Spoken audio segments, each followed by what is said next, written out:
Welcome to Lightboard Learning, where we break down coaching principles. And today I'm going to explain to you a framework for thinking about the kind of exercises that you're going to do in the gym or you're going to put inside of your clients' training programs. Now, the first thing we're going to do is actually throw away that idea of exercises and the exercises you should select.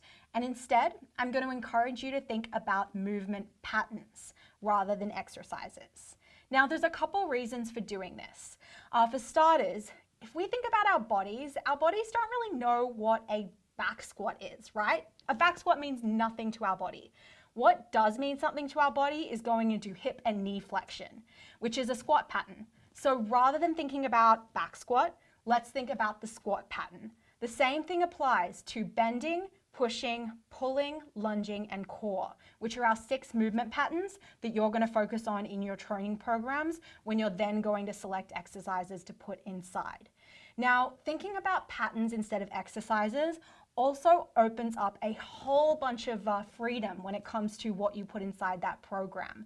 Because instead of thinking about, I need to make sure I have the right exercise, I give them a front squat, I give them a goblet squat, and like trying to rack your brain for the exercise, instead, you can think about all of the alternatives that can go inside and fit that squat pattern.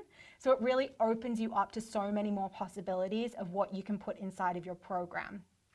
It's also going to help you think about the why behind the exercises you're putting inside if you think about movements first.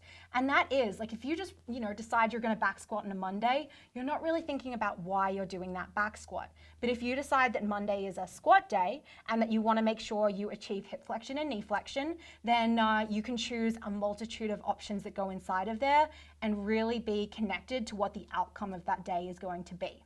So I've laid out our 6 movement patterns. Now let's think about how you could organize them within a training week, and after that, go on to choose exercises that go inside those training days. This will come down a little bit to training age, so how much experience you or your clients have with exercise. Now, if you have someone who is fairly new, a really good starting point is a full body resistance training day, so a full body split. And on that day, they could be hitting all of these patterns or some variation of. They may be doing a squat and a pull exercise, then a push and a lunge superset together, and then a core at the end.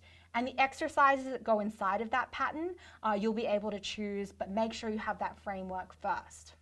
Now, if someone is a little bit more advanced and has some training underneath their belt, we can now think about an upper or a lower split. So they come into the gym on Monday and now they're doing pushing and pulling. Then they come in on Tuesday and the next day they're doing a bending and core exercise. They come in the next day, they're pushing and pulling again, and then the day after, maybe they're doing a squat, a lunge, and a core exercise. You're breaking that week up into upper and lower. You have that framework there, and then you can just slice in exercises that fit into those buckets, into those movement patterns as you see fit. And then finally, as someone becomes advanced, you're going to get more specific in the program design. And they may actually just spend an entire day on, let's call it bending. Now, that doesn't mean they're only going to do a deadlift and be out. They might be doing deadlift. They could do some, single leg hinging activities. They could do Sorensen, some Superman holds, and actually have 6 different exercises that fit into that bend movement pattern. But instead of, again, thinking about like, I'm just going to achieve deadlift, we're thinking about the bend pattern as a whole. Now guys, for some examples of exercises that fit within these 6 movement patterns, head to our playlist of our exercise library. You'll find them on our YouTube channel, and there you will see like hundreds of examples of squatting, bending, pushing, pulling, lunging, and core patterns that you can fit inside of your program design. So again, when you're choosing exercises to go into your workouts, stop thinking about exercises and start thinking about movement patterns instead.